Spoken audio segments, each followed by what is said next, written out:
P രഘുനാഥിന്റെ പ്രതികരണം. പ്രവർത്തകരുണ്ടല്ലോ, Christian സമൂഹത്തിൽപ്പെട്ടിട്ടുള്ള പ്രവർത്തകർ തന്നെ അതിൻ്റെ നേതൃത്വം നൽകി കാര്യങ്ങൾ ചെയ്യുന്നുണ്ട്.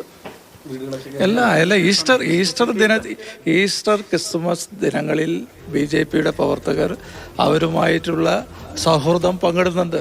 അത് വർഷങ്ങളായിട്ട് നടത്തിക്കൊണ്ടിരിക്കുകയാണ്. കോഴിക്കോട് സിറ്റിയിൽ തന്നെ 100 കണക്കിന് ഭവനങ്ങൾ ഞങ്ങൾ സന്ദർശിച്ചു.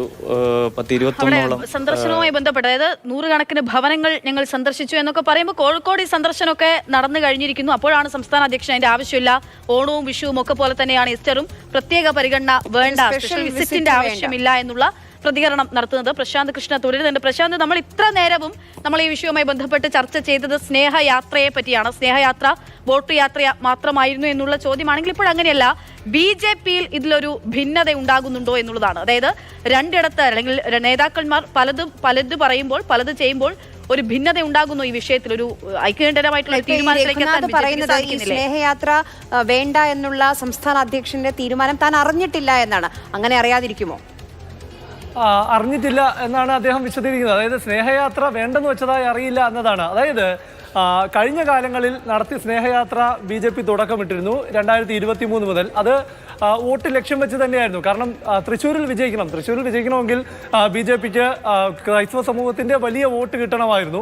അപ്പോൾ ആ ലക്ഷ്യം നേടുക എന്ന ഉദ്ദേശത്തോടെ തന്നെയാണ് 2023 ഇത്തരത്തിലൊരു നടപടി അല്ലെങ്കിൽ ഒരു പ്രോസസ്സ് തുടങ്ങിയത്. 2023 24 അതിനുശേഷം ഇത്തവണ രാജീവ് ചന്ദ്രശേഖർ BJPയുടെ സംസ്ഥാനത്തിന്റെ അധ്യക്ഷനായി വരുന്നു. അതിനുശേഷം ഇപ്പോൾ അദ്ദേഹം ഈ സ്നേഹയാത്ര നടത്താത്തതെല്ലാം ചർച്ച ചെയ്യപ്പോഴാണ് അദ്ദേഹം പറയുന്നത് ഈ സ്നേഹയാത്രയുടെ ആവശ്യമില്ല, ഒരു സ്പെഷ്യൽ വിസിറ്റിന്റെ ഒന്നും ആവശ്യം ഇപ്പോഴില്ല, മറ്റെല്ലാ ആഘോഷങ്ങൾ പോലെ തന്നെയാണ് എന്ന് പറയുന്നു. അപ്പോൾ പാർട്ടിക്കകത്ത് ഇക്കാര്യത്തിൽ ഒരു വ്യക്തതയില്ല എന്നുള്ള കാര്യത്തിൽ ഒരു തർക്കവുമില്ല. കാരണം ഒന്ന്, ഈ വിഷയത്തിൽ ഒരു ചർച്ച നടത്തിയിട്ടുണ്ടായില്ല, അല്ലെങ്കിൽ ഈസ്റ്റർ കാലത്ത് കഴിഞ്ഞ കാലങ്ങളിൽ നടത്തിയ പോലെ ഇത്തരത്തിലൊരു പാർട്ടി പ്രവർത്തനം വേണ്ടതുണ്ടോ എന്ന കാര്യത്തിൽ ഒരു ആലോചന നടന്നിട്ടില്ല എന്ന് വേണം മനസ്സിലാക്കാൻ. അപ്പോൾ അല്ലെങ്കിൽ സംസ്ഥാന അധ്യക്ഷൻ പറയുന്നതിന് സമാനമായ ഒരു അഭിപ്രായം മറ്റ് നേതാക്കളുടെ ഭാഗത്ത് നിന്ന് ഉണ്ടാകും.